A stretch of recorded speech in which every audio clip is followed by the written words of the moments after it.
رب اشرح لي صدري ويسر لي امري واحلل عقدة من لساني يفقهوا قولي اللهم رب زدني علما اللهم رب زدني علما اللهم رب زدني علما الحمد لله وحده والصلاة والسلام على من لا نبي بعده اما بعد فاعوذ بالله من الشيطان الرجيم بسم الله الرحمن الرحيم شهر رمضان الذي انزل فيه القرآن وقال تعالى في مقام آخر يا أيها الذين آمنوا كتب عليكم الصيام كما كتب على الذين من قبلكم لعلكم تتقون آمنت بالله صدق الله مولانا العظيم وصدق رسوله النبي الكريم وقال الله تبارك وتعالى في شان محبوبه مخبرا وآمرا إن الله وملائكته يصلون على النبي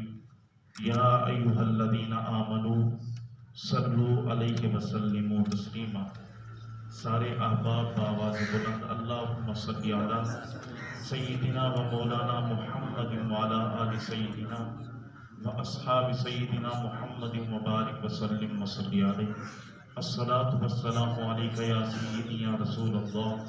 وعلی آلک و اصحابک یا سیدی یا حبیب اللہ۔ خشک شاخوں کو وہ تازہ گلاب دیتے ہیں، خشک شاخوں کو وہ تازہ گلاب دیتے ہیں، عہد بیوی کو پھر سے شباب دیتے ہیں۔ غفلت نہ کر خدا کی قسم، تیرے سلام کا اب بھی وہ جواب دیتے ہیں۔ سبحان اللہ۔ پھر سے پڑھ لیجیے اللہم صلی علی سیدنا و مولانا محمد وعلی آل سیدنا و اصحاب سیدنا محمد مبارک وسلم وصلی علیہ۔ اللہ جل جلالہ و اعظم شانہ و اتم برہانہ کی حمد و ثنا حضور نبی اکرم شفیع محشر مالک و کوثر محبوب دلبر احمد مجتبیٰ جناب محمد مصطفیٰ صلی اللہ علیہ وسلم کی حضور ناز میں اپنی محبتوں کا خراج پیش کرنے کے بعد نہایت ہی واجب الاحترام میرے انتہائی رسپیکٹڈ سر لنکن ان اکیڈمی کوٹ سلطان پرنسپل جناب عمران الہی صاحب، السلام علیکم، و تمام معززین حضرات السلام علیکم۔ محترم حضرات، یقیناً فی الوقت آج کے معاشرے میں اس طرح کی عظیم استقبال رمضان کانفرنس کا انعقاد کرنا ویسے تو اہم ضروری ہے، ہم مسلمانوں کے لیے اہم تقاضا ہے استقبال رمضان، چونکہ اللہ کے محبوب پیارے آقا کریم صلی اللہ علیہ وسلم آپ کی سنت مبارکہ ہے استقبال رمضان۔ آپ صلی اللہ علیہ وسلم اپنے جان نثار صحابہ کرام علیہم الرضوان کو دین اسلام کی تبلیغ دیتے اور استقبال رمضان کے حوالے سے آپ خطبہ ارشاد فرماتے اپنے صحابہ کو جمع کرتے۔ تو محترم حضرات، چونکہ ہمارے پرنسپل صاحب نے بھی پیارے آقا کریم صلی اللہ علیہ وسلم کی سنت پر عمل کرتے ہوئے عظیم استقبال رمضان کانفرنس کا انعقاد کیا ہے، میں اپنے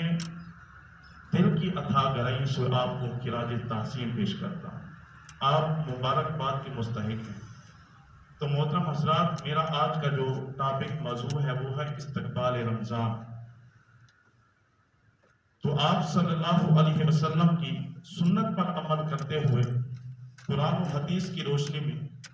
چند گزارشات آپ کے حوالے کروں گا۔ دعا فرماؤں کہ اللہ رب العزت میری زبان پر کلمۃ الحق جاری فرمائے۔ شہر رمضان الذی انزل فیہ القرآن، غالباً میرے پیچھے استقبال رمضان کانفرنس کا جو پینا فلیکس لگا ہوا ہے اس کے اوپر بھی یہی آیت کریمہ لکھی ہوئی ہے کہ رب تعالیٰ کا ارشاد ہے شہر رمضان الذی انزل فیہ القرآن، یہ رمضان المبارک کا وہ مہینہ ہے کہ جس میں رب تعالیٰ نے اپنی آخری کتاب قرآن مجید کو نازل فرمایا۔ اب یہ ہدایت ہے ہدی للناس، لوگوں کے لیے، اور روشن کتاب ہے اور عظیم معجزہ ہے جو اللہ پاک نے اپنے پسندیدہ محبوب پیارے آقا کریم صلی اللہ علیہ وسلم پر اسی رمضان المبارک مقدس بابرکت عظمت والے مہینے میں اپنے محبوب پیارے آقا کریم صلی اللہ علیہ وسلم پر اتاری ہے۔ تو اس حوالے سے دو احادیث آپ کے سامنے رکھوں گا کہ حضرت سلیمان فارسی رضی اللہ تعالی عنہ سے روایت ہے کہ پیارے آقا کریم صلی اللہ علیہ وسلم نے صحابہ کرام علیہم رضوان کو جمع کیا اور جمع کر کے آپ صلی اللہ علیہ وسلم کا استقبال رمضان کے حوالے سے عظیم خطبہ تھا کہ اے میری صحابہ، وہ بابرکت عظمت والا مہینہ آنے والا ہے کہ جس میں اگر کوئی شخص ایک نفل ادا کرے گا گویا کہ اس نے غیر رمضان میں ایک فرض ادا کیا۔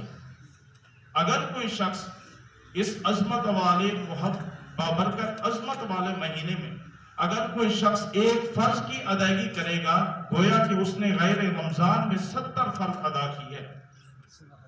تو یہ صبر کا مہینہ ہے اور غمخواری کا مہینہ ہے۔ اے میرے صحابہ، اس کی خوب تیاری کرو۔ یہ وہ بابرکت عظمت والا مہینہ ہے کہ اس مہینے میں بالخصوص اللہ رب العزت کی رحمت کا ٹھاٹھے مارتا ہوا سمندر جاری ہوتا ہے اور آسمان سے یہ ندا دیتا ہے، جس طرح رب تعالیٰ کی شان ہے اسی شان کے مطابق رب تعالیٰ کی رحمت یہ آواز دیتی ہے، کوئی ہے مجھ سے مانگنے والا، کوئی ہے مصیبت زدہ کہ میں اس کو عافیت دے دوں، کوئی ہے رزق مانگنے والا میں اس کو رزق عطا کر دوں، کوئی ہے بخشش طلب کرنے والا میں اس کی مغفرت فرما دوں۔ تو محترم حضرات، وہی بابرکت عظمت والا مہینہ جس کی آمد ہے، ہو سکتا ہے وہی رمضان المقدس مہینے کا چاند آج طلوع ہو جائے، ہو سکتا ہے وہ چاند کل طلوع ہو جائے، لیکن بابرکت عظمت والے مہینے کی آمد ضرور ہے۔ کتنے ہی ہم خوش نصیب ہیں کہ جیتے جی ایک بار پھر ہمیں وہ رمضان المبارک عظمت والا مہینہ نصیب ہو رہا کہ حضرت طلحہ بن عبید اللہ رضی اللہ تعالی عنہما آپ سے روایت ہے کہ پیارے آقا کریم صلی اللہ علیہ وسلم کے ہاتھ مبارک پر استقبال رمضان کے حوالے سے یہ حدیث پاک میں پیش کر رہا ہوں۔ یہ صرف آپ تک محدود نہیں رکھنا چاہتا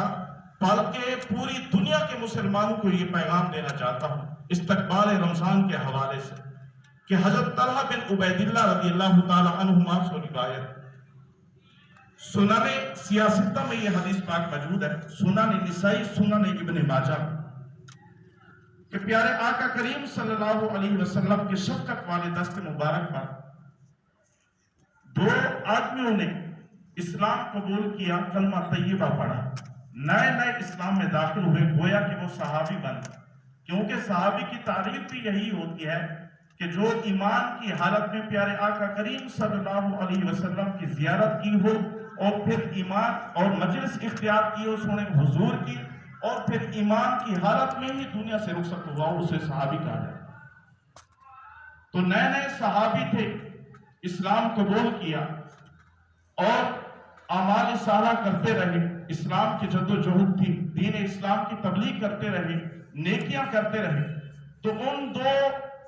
چونکہ کلاس فیلو تھے، دونوں ساتھی تھے، اور ایک ہی دن، ایک ہی گھڑی، ایک ہی لمحہ پیارے آقا کریم صلی اللہ علیہ وسلم کے دست مبارک پر اسلام قبول کیا۔ چونکہ دونوں ساتھی بن گئے تو ان میں سے ایک نیکیوں میں اعمال صالحہ میں فاسٹ تھا، چونکہ اس کی دین اسلام کے لیے جو جد و جہد تھی وہ زیادہ تھی، اعمال صالح زیادہ تھے، نیکیاں بہت زیادہ تھی، اور دوسرا جو ساتھی تھا وہ کمزور تھا۔ لیکن ایک دن وہ جو ساتھی فاسٹ تھا نیکیوں میں، وہ دنیا سے رخصت ہوا، چلا گیا۔ جو ساتھی کمزور تھا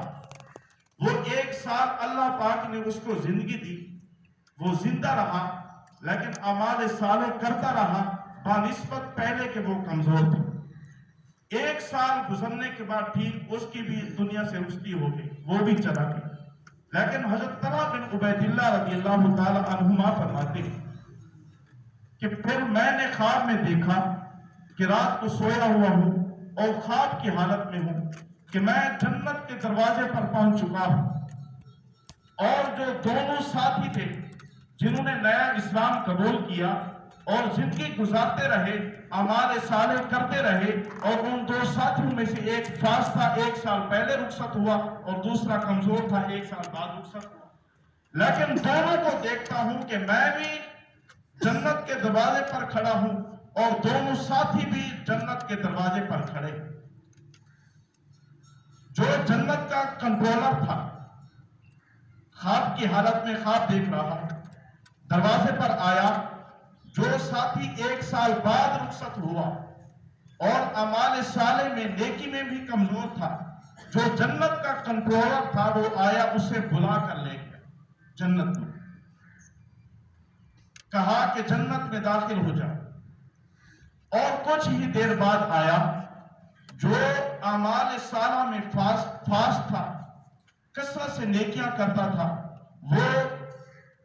آگے تھا, لیکن جنت کا کنٹرولر آیا, بعد میں اسے بھی لے کر جنت میں داخل کر دیا. اور جنت کے کنٹرولر نے مجھے کہا کہ تمہارا ابھی وقت نہیں آیا, لہذا تم چلے جاؤ. کیوں؟ اس کی وجہ یہ ہے کہ حضرت طلحہ بن عبید اللہ رضی اللہ تعالی عنہما ابھی زندہ تھے, یہ تو خواب کی حالت میں تھے نا, تو اس لیے اس جنت کے کنٹرولر نے کہا ابھی تمہارا وقت نہیں آیا, تم چلے جاؤ. تو اس لیے حضرت طلحہ کہتے ہیں کہ میری آنکھ کھل گئی. جب صبح ہوئی تو میں لوگوں کے سامنے یہ خواب رکھا کہ اس طرح میں نے خواب دیکھا ہے, اور یہ خواب چلتے چلتے لوگوں کے درمیان پیارے آقا کریم صلی اللہ علیہ وسلم تک جا پہنچا. لوگوں نے عرض کی یا رسول اللہ, حضرت طلحہ نے اس طرح خواب دیکھا ہے اور انہوں نے ہمیں سنایا ہے, ہمیں تعجب ہے کہ حضرت طلحہ فرماتے ہیں کہ جو فاس تھا اسے جنت کا کنٹرولر آیا بعد میں لے گیا, اور جو کمزور تھا اعمال صالحہ میں اسے پہلے لے کر جنت میں داخل کر دیا.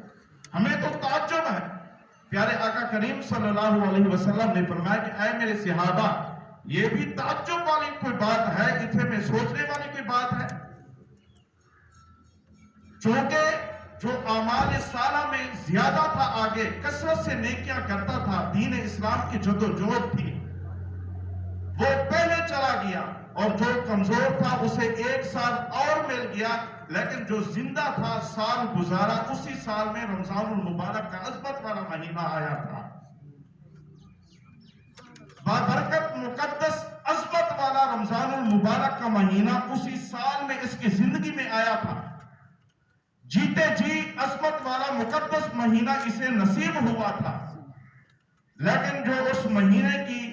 برکتیں تھی, عظمتیں تھی, اور جو نعمتیں تھی, رب تعالیٰ کی طرف سے ان نعمتوں کو اس شخص نے سمیٹا تھا. تو اس لیے اسی رمضان المبارک کی عظمت مقدس کی وجہ سے جو اور سال ملا اور بابرکت رمضان المبارک کا مہینہ نصیب ہوا, تو اسی مہینے میں کثرت سے اس نے اتنی نیکیاں کی کہ جس کی وجہ سے جو کثرت سے پہلے زیادہ آگے تھا اس سے بھی یہ آگے ہو گیا. تو اس لیے رب تعالیٰ کی طرف سے اسے پہلے حکم ہوا کہ پہلے جنت میں تم داخل.